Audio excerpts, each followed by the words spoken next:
Eu vou apresentar a jovem que eu era em 2020.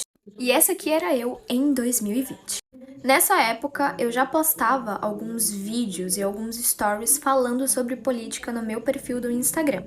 Só que eu sempre postava falando mal do atual presidente Jair Messias Bolsonaro e defendendo algumas pautas feministas. E é claro que eu era super aclamada. As pessoas diziam que eu era sensata, inteligente e incrível. Ou seja, as pessoas gostavam do meu posicionamento. E nessa época, os meus seguidores me achavam legal. Eu era uma menina maneira. E eu tinha muitos seguidores no meu Instagram. E eu postava muitos vídeos no IGTV falando sobre política, enfim.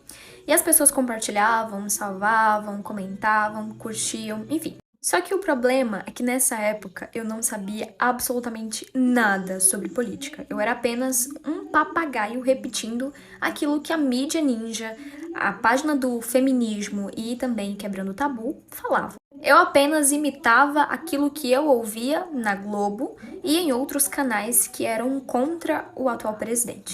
E é isso mesmo, eu era basicamente uma Anitta da vida. Não sabia nem como funcionavam os três poderes, mas insistia em dar pitaco falando sobre política. E com o passar do tempo, eu fui percebendo a necessidade de começar a estudar política e a entender como que ela funciona. E, claro, também começar a estudar o movimento feminista, porque antes eu me intitulava feminista sem nem saber quais eram as fases do movimento, para vocês terem noção. E assim, gente, real, tudo que eu sabia sobre política, sobre feminismo, era porque eu via nas páginas esquerdistas, como Mídia Ninja, Quebrando o Tabu e a página Feminismo.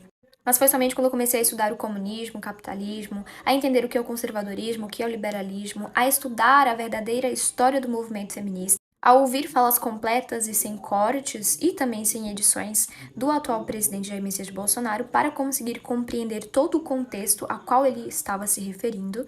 E foi aí que eu comecei a perceber que, na verdade, eu estava sendo manipulada pela mídia e, consequentemente e de forma inconsciente, estava também eu influenciando e manipulando outras pessoas.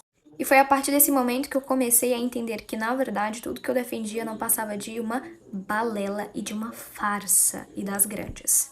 E foi a partir disso que eu comecei a me intitular direitista, conservadora, um pouco liberal, talvez, antifeminista, armamentista e também anticomunista.